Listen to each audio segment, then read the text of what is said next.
What's up, band heads? So, no long intro today. I just want to get right into our interview for this week. This week, I am talking with Larry Jenkins. Now, Larry Jenkins, he's an alum of Tennessee State University and also Howard University, and he is currently one of the assistant directors at Tennessee State, his alma mater. People know him as Prof Jenkins. That's what all his social media says. And he is such a funny guy, a fun-loving guy. He has a great spirit about him. Yeah, I just really enjoyed talking with him and hearing his story. He's also an author in the HBCU Experience HBCU Band Alumni Second Edition, which you can purchase on Amazon. Had to put that plug in there. But yeah, Tennessee State, one of my favorite programs. A lot of people may not know that about me, but they have just had a legacy of being a solid program. And so I just wanted to hear Larry's story and learn a little bit more about him. So here is my talk with Larry Jenkins. Okay, I am here with Mr. Larry Jenkins, who's the Assistant Director of Bands at Tennessee State University. And I'm really glad I'm getting to talk to you because I know we follow each other on social media and stuff, but we don't talk for real. So this is good. I'm glad you're here. I'm glad to be here. I'm excited about it. You're a legend in the culture, so I've known you for a long time as well. Just following and seeing things you've done. So I'm excited. I'm glad to be here. Oh, good. Thank you so much. All right, so we're gonna get right into it because this is about you. I would like to know why do we start off? See, you cracking me up already. See, all right. So let's talk about your hometown. Where'd you grow up? I grew up in the 757 in Portsmouth, Virginia, right there on the coast. Mm-hmm. Went to IC Norcom High School with Thomas Thurgood was my band director in high school. And okay. I grew up, around band culture, going to Norfolk State games and, just really being in it from a young age. So. Okay, cool. When did you first start noticing like HBCU bands? Well, you said when you went to Norfolk State games and whatnot. About how old were you? Yeah, probably in that middle school, high school range, or, first year in high school, but really middle school going and starting to, playing trumpets. At this point, I'm seeing like the big leagues. So right.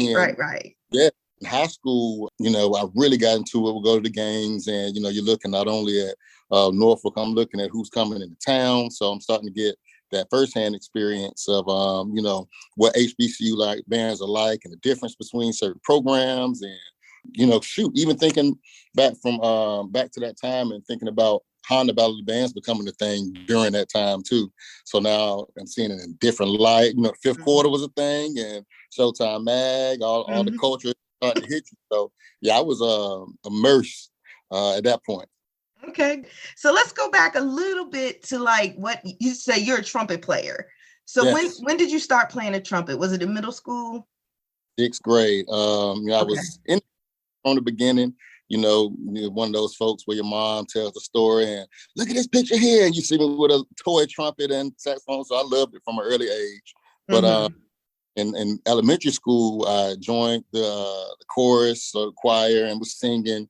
That was my musical outlet. And then when it was time to pick an instrument, I knew what it was and jumped in on trumpet. And it's been there ever since. Okay. So you said your mom was encouraging you to play. Like, did she introduce you to it, or was she one of those people that was like, when you get to middle school, you're gonna play an instrument? She got me into music early because she sang in the choir. My grandma and dad sang in the choir. So especially just growing up one of those church kids, you're always around it too. And we also had a guy, Olu, on keys who used to do a whole lot of just cool, chord progressions and things like that. So I've actually never attributed any of my musical journey to him, but I'm going to attribute some to him today because I used to live for, hearing what he would blend in or like a hip hop R&B song that he'll blend into playing in church. But mom, back to her, she was definitely a big push musically. And then she let me choose. But for me, it was no question. I knew I wanted to play an instrument at that point. Okay, cool. So, the people that are listening may not know this. I know this because, we from the same area, but yeah. IC Norcom was is a high stepping band. And Yes. so, yeah, let's talk about your introduction. Because I mean, it's one thing to be in middle school and you're learning your fundamentals and all that good stuff. But then when you're actually having to march and play at the same time and all that, like, was it a big adjustment for you? You know what? I think I jumped right in and really started to put my all into it right out of the beginning. Now, I'll say the adjustment was in the classroom because Okay. I was such a band junkie head, whatever you want to say, that, it was just band, band, band, band, band. And my grades were trash my freshman year, my Oh, first semester, or first quarter. Let me not even say first semester, I guess first quarter, whenever it was, of my freshman year. And I remember my mom was like, you know what? I think we're about to take you out of the band. And I can't remember who talked her out of it and said, no, that's what he needs. He needs to stay in. He just has to get his stuff together in the classroom, which I did. It was no problem. Disclaimer for all my listeners, I was honorable before that. I was doing well. But just getting in the band for sure. I was so just locked into band that it almost took over. yeah. Okay. So you were getting immersed in the culture in high school. So yeah, I'm just thinking about like what it was like when you were in high school, where we had, the Fifth and Showtime Mag and March and Yeah, Sport and all those, and you kind of yes, made me think back a little bit. absolutely. No, that was a great time. We didn't have YouTube at that moment. We didn't have really any outlet for band videos online per se. It was more so you had to hit like a DJ, the video man, the gentleman, all those folks to get Yeah. them delivered to your house or hand delivered to your house. That's where it was then. But the forums were definitely a meeting ground for all the band heads and a place where we could go and discuss. At that point, it was more Showtime Mag, even though I did Moonlight on the Fifth. I had an account and everything, but I wasn't anybody's college band at that point. But Right. still up there heavy, just rolling. I actually have a funny story about this too. I remember one of my guys went and put something about us tearing up Booker T at that when we were in high school. I think he was a sophomore or freshman in high school at that moment. So he was just really excited. And when I tell you the Fifth just destroyed him, like I remember the first post was a yellow hard hat. And it was just like, son, you're going to need this. And it just, but no, those are some good times on the forums for sure. Yeah, good. So, all right. So you're in high school, you're marching at Norcom, you're enjoying your experience and everything. So Yes. when and how did you find out about Tennessee State? Okay. So when I was at Honda, that's when I saw Tennessee State for the first time in person. So I had family members who marched at TSU that I didn't even know marched at TSU at that point, but I found out then, when I was talking about it. But Honda Battle of the Bands was the first time for me seeing TSU, and it was something about it. My trip coming down here to audition. And when I met Prof Graves and he called me by name, he just prepared you like, okay, you're Larry Jenkins coming in. I'm like, wow, felt like home immediately. Audition at Donald and did everything went so well and it just felt like home and it became home. TSU was wow. Just thinking about how that all happened. It kind of happened quick too. Up our way, it's definitely a lot of MEAC that we see on the East Coast. Had never seen TSU in person before that, only heard of them or heard clips online. But yeah, it took me to see it in person and it's like, all right, we're here. That's it. Okay. So you intentionally like applied. You say, I'm going to apply here and I'm going to, once I get in, then I'm going to contact the director. No question. Okay. It was very, very much intentional. There were a few bands that, I was like, okay, here. As you're weighing your options as a high school senior. But it was something about TSU where I was like, I kind of feel like this is it. This is where I want to be. And, when it opened up for me to actually happen, then that was it. So what made you want to major in your music ed, your bachelor's in music ed degree, right? Okay. So what made you choose that path? Very interesting. This story is actually, I'm bringing FAMU in the picture. So I was in high school. I'll back up. In high school, I was very heavy into journalism as well. And I have an aunt who, my aunt Athalia, she's phenomenal journalist, ESPN, HBO Sports, all types of stuff, Washington Post. So, with her, I guess just help, I was getting certain internships and different things that were in that field too. So one of the ones that she got for me was an HBCU experience because she knew I loved the band as well. So she got me a summer program or into a summer program at FAMU for journalism.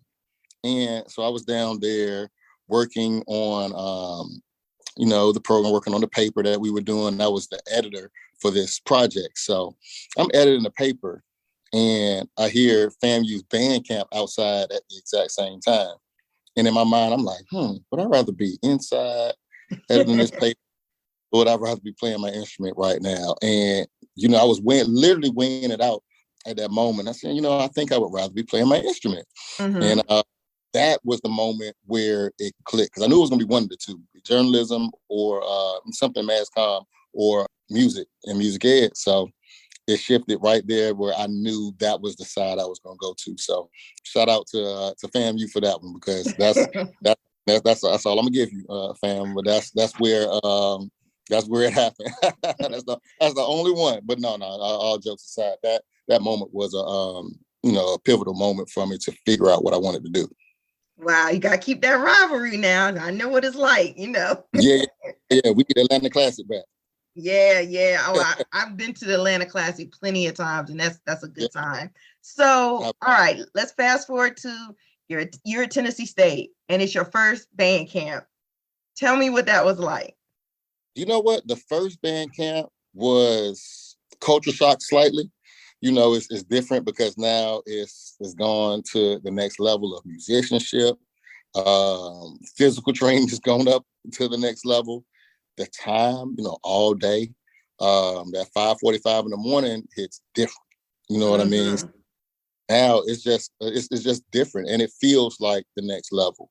One of the things in band camp that I think really stands out to me is the attention to detail. Musically was just, it was very, very, very precise. And I was actually in Oakland when I was there. We were very good program. We won at festival. You know what I mean? So we're playing our instruments. Mm-hmm. But when we were here and just the level of musicianship and down to the syllables is just so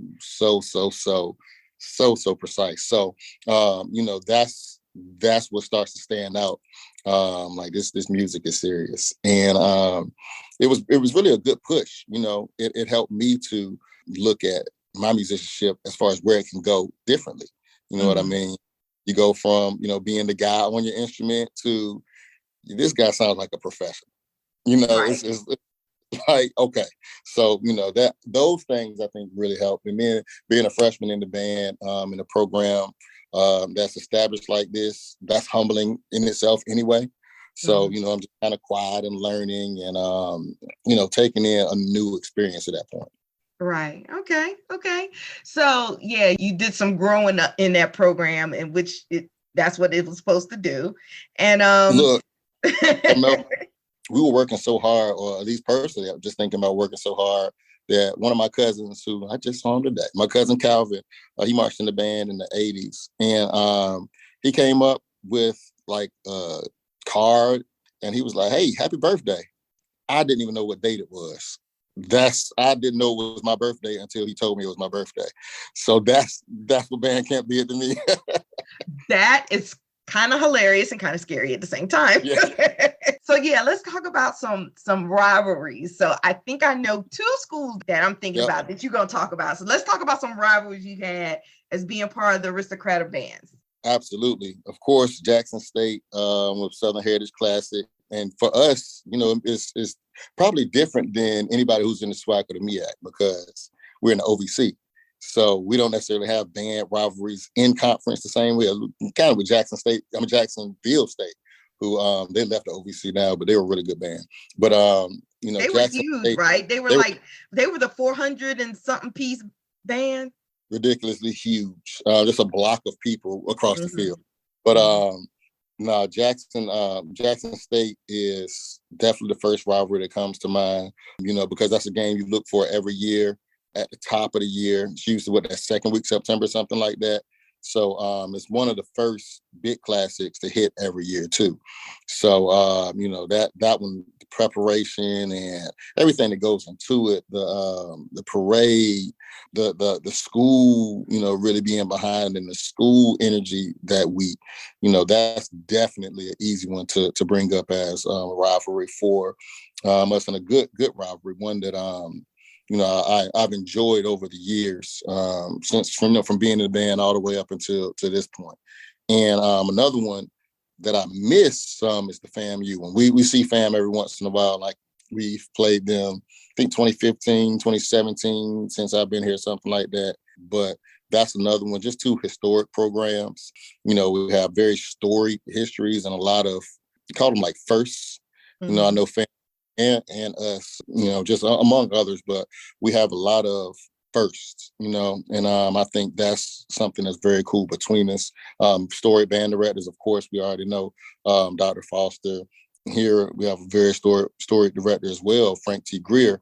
So, this even goes way back then. Like, I've heard stories about, when the schools would play and Greer and Foster would go have dinner before the game, or the night before, or after, you know what I mean? But it was that type of rivalry. I don't see it as much now like that, but I think, that it just runs so deep that it's a beautiful thing.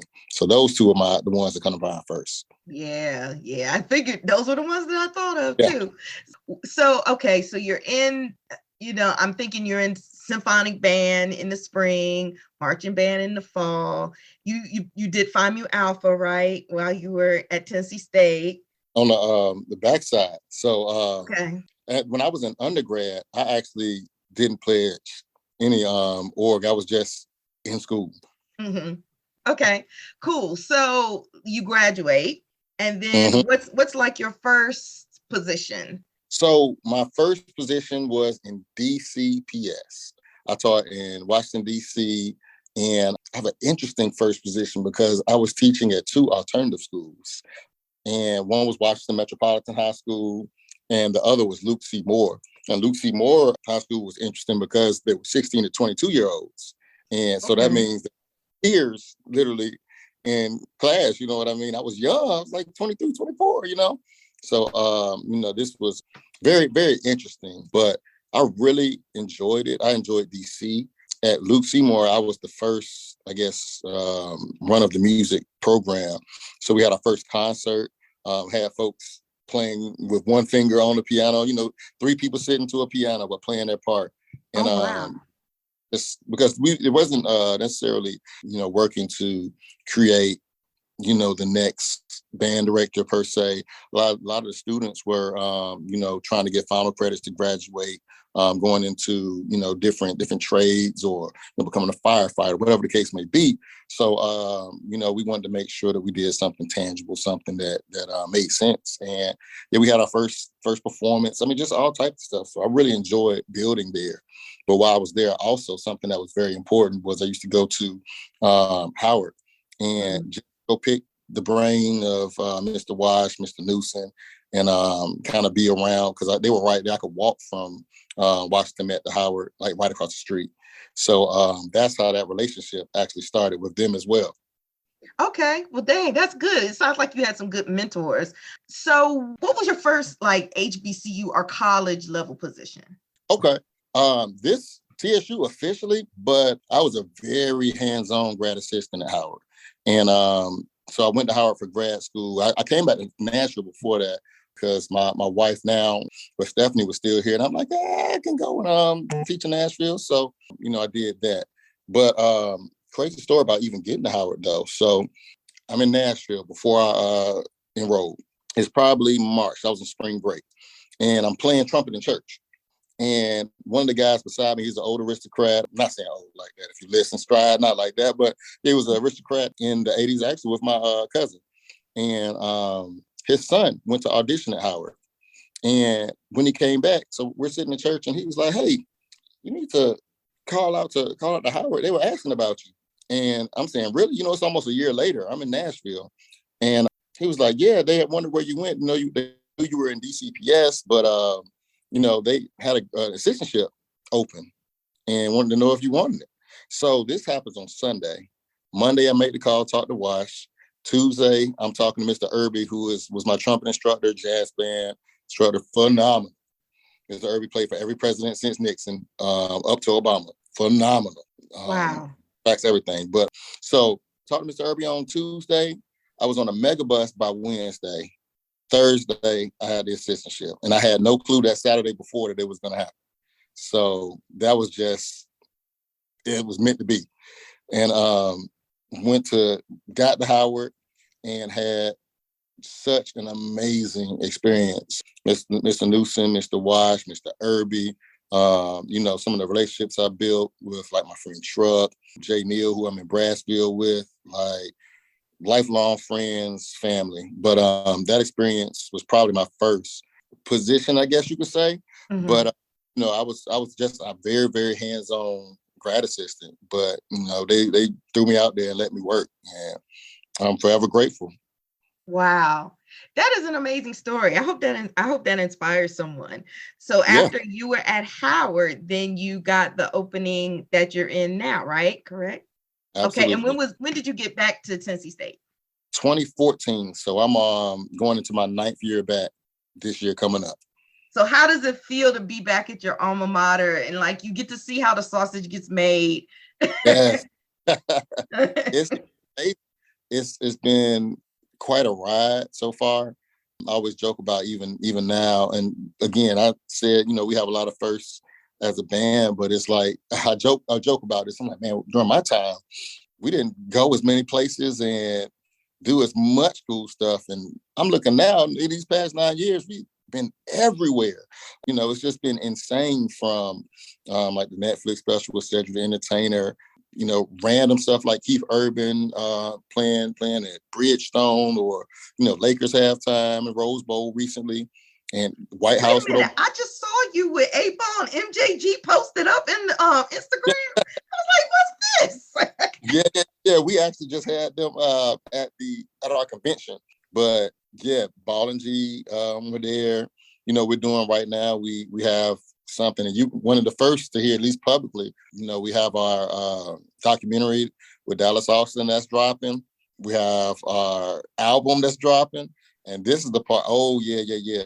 This is some of the first to hear, because it was literally just announced at convention for the first time. So you'll be seeing some of this correspondence really, really soon. But we have an album that's coming out that is going to be absolutely crazy. And it's not just a band album.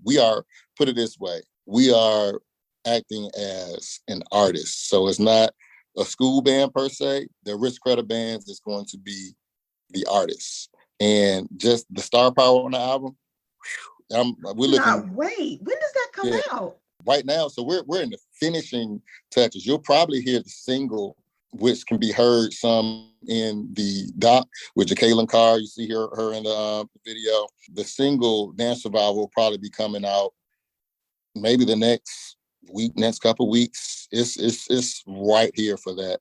We're gonna do Essence Fest and have some album release. Like it's a whole situation that's happening, and it's almost to the point where the bubble is about to completely burst, and it's going to take the world by storm. I promise you. I absolutely cannot wait. So I have a really good friend who is a Tennessee State alum, and I'm telling you, she is Tennessee State down. Like, hardcore. So I cannot wait to tell her.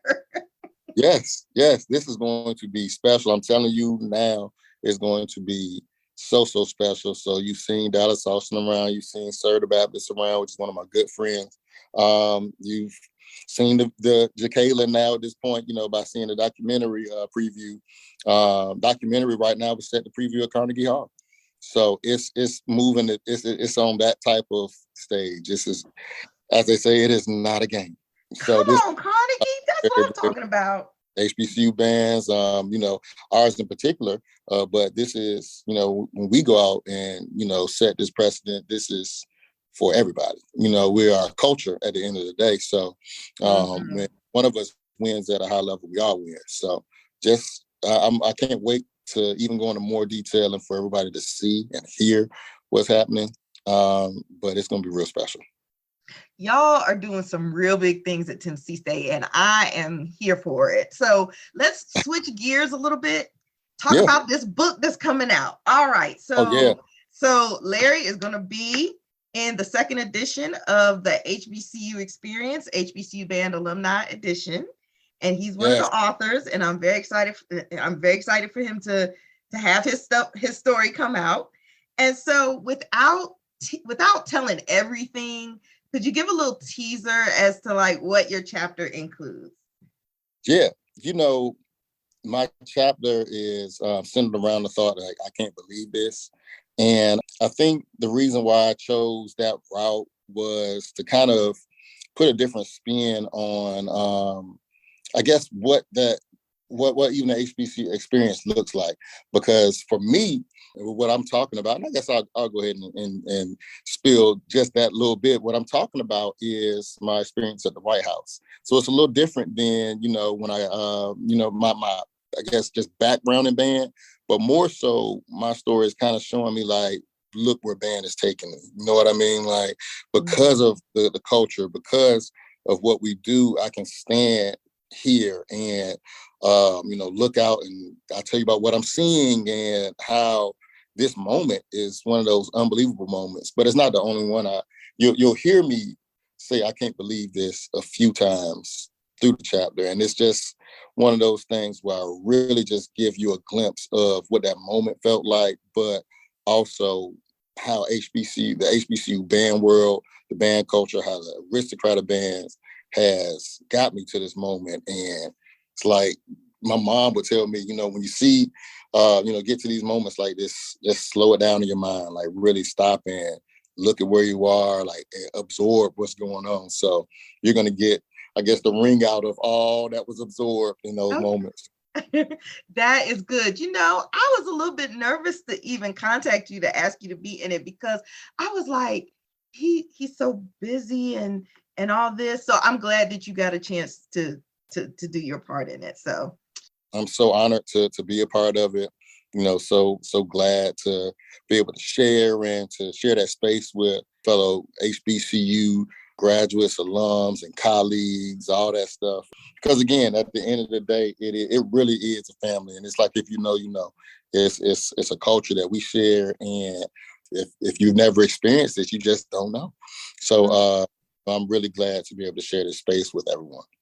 Okay, that's great. So let's talk about some lessons that you've taken away from marching in a HBCU bands. I know you've probably have many lessons, but if you can just point out like something that you take with you that you might have learned while you were marching.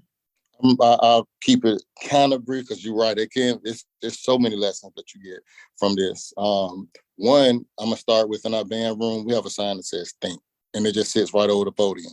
And what that reminds me of is really just to almost how I said when I was talking about what my mom said and slowing down a moment, like, take a moment to think through, really, really be sharp. And that's something that, I don't know, that sign, really, I'm looking up as if it's right here, but that sign with that one simple word did a whole lot for me.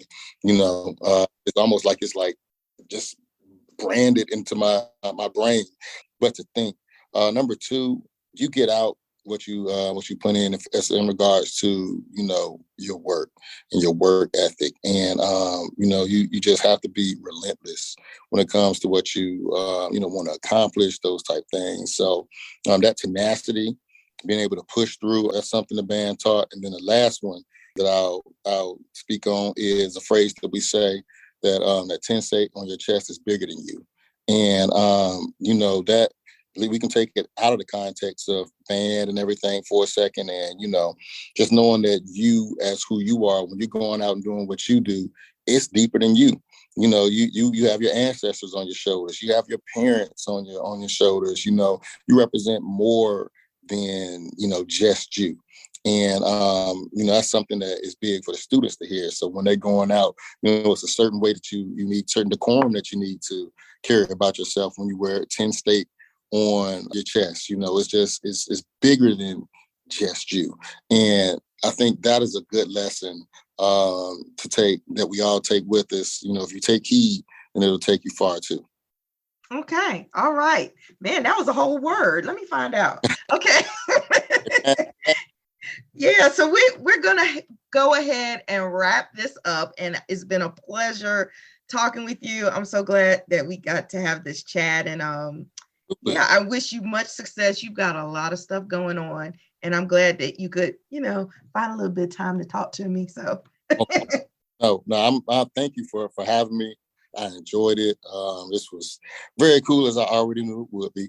And I'm just excited about the things that are coming up, excited about the book, and looking forward to everything that's on the way.